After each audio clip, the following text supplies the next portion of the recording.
law and order is something conceived on a serious level. It's not just stopping the emergency at the last minute. It's just an idea of law and order, an idea of a new order that we have to preserve and that we have to defend. And this is something that I think is showing quite a lot. And also not just on immigration. For instance, the last thing on immigration that we said is quite simple.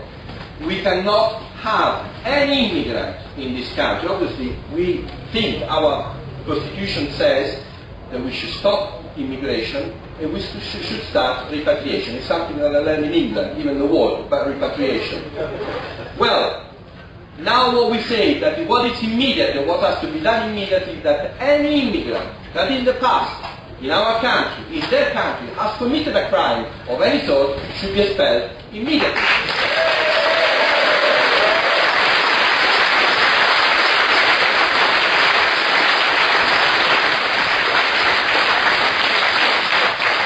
We have in Italy a Home Secretary from the League that is quite sensitive about these things and he listens quite a lot to what we say. So when we had the G8 the other day, the G8, the meeting of the big 8 presidents of the world, he stopped the Schengen agreement for more than a month. He could have stopped it for 2 days. He stopped it for more than a month. He wanted to try really if it can be done, if the Schengen agreement can be stopped, basically to put borders at the, to put presence of the police at the borders. And it worked completely. So he was fascinated by it. And this idea to stop all immigrants if they have committed crime or when they commit crime, he said, well, this is a very good idea, let's see if we can do it. So in this instance, it's not because I believe that this government is good. It is true that maybe in the government there are some good people. Maybe, I have to say, probably it's a better situation than, definitely a better situation than the one you have here. And you have, but what is more important, you have the people of our country that are turning to nationalism and traditionalism very, very fast. And we have to follow that trend. We have to follow that trend because that trend could become a national reawakening. But also in social issues, I heard again this word which is very important, distributism, and it's something that I have introduced in Italy as a word. It doesn't exist in Italy, the word distributismo, but we have created it. We took it from England, from the thinking of your young lions then, but also from G.K. Chesterton and Belloc and the fathers of distributism. This is a very important ideological development that has become in Italy crucial, and Italy, remember, is a country where you have a lot of small enterprises.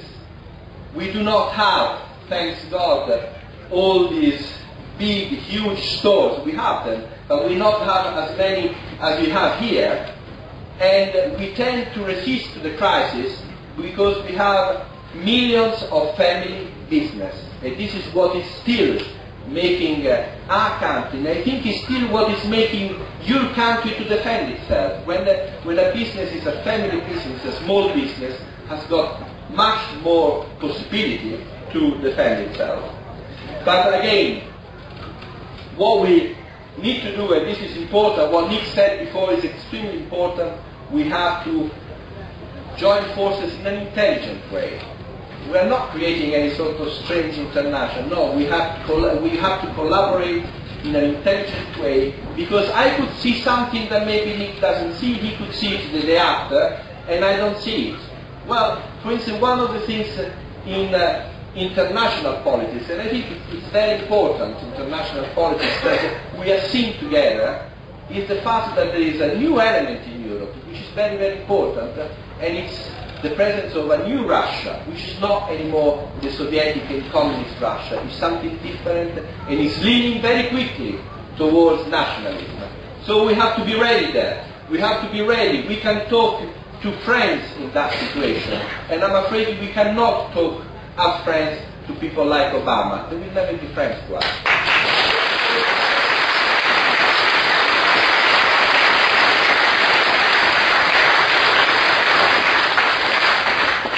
I come to the Muslim problem. You have a much more serious Muslim problem than us, but we can stop it now. there is a very strong movement in Italy to stop Islamic immigration. There's a very strong movement to stop immigration and that's it. But there's a stronger movement to stop Islamic immigration. Why? It's obvious. Because when you have that kind of immigration, it changes everything. It changes the areas where they live. Tendentially, they work for Sharia. Eventually, if they can, they will establish their law territorially. And I think there was a proposal to do this country in an area of London at one stage, to have Sharia there because they were all Muslims. When you have Sharia, you have a new law, which is intrinsically against all what we believe. Well, in that case, I think it's very important that the British National Party got the vote and got the European election, but it's very, very important to mobilize people in the areas. And when people mobilize, they should mobilize in the traditional way, with leaflets, with presence in the street, and explain that when Islam arrived in Europe, it destroyed Europe. I'll tell you just one quick thing. There was a poem in the 8th century that described Spain as a country where a squirrel could go from one tree to the other across all Spain. Why is it not anymore like that? Because they have 700 years of Islam. Islam hates agriculture. Agriculture is at the basis of our civilization. They hate it. And when Islam comes, the desert grows bigger and bigger. This is something that people can understand very easily. They can see it historically, where Islam has been, there has been a growth of desert. Even in North Africa. I have to say, this is an important thing. I heard people talking about Africa before. And this is a truth that we have to say. When Europeans were there, the Africans were not leaving the continent. And I remember when I was very, very young, and I was keen in geography, I was learning all the time the books and what was happening in all the continents in Africa. Africa was not the disaster that is now. Now you have war, AIDS, and famine. When the Europeans were there, you didn't have neither of these things.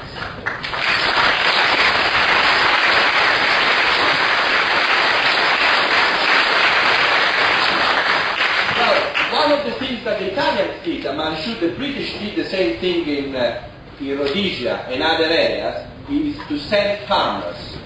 When we sent 20,000 farmers per year, it was I think 1936, 37 and 38, 20,000 farmers per year, the green line started from the Mediterranean Sea in Libya, went down and conquered half of the Sahara. When the Italian left, the green line went up. This is what Islam means. It means poverty.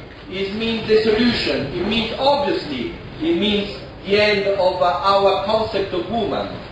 I mean, our entire philosophy, poetry, literature is based on the idea of woman, of mother, of sister, of daughter. Well, they destroy it.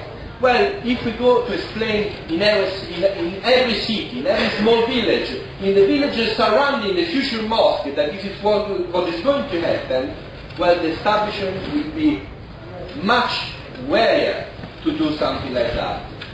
We shouldn't just expect, well, it will come, a growing election, a growth of the vote in the election. We should mobilize people because it's possible to avert the situation. And I can tell you two things. In two areas, Lodi and Genoa, we managed to stop the building of two mosques, to stop it.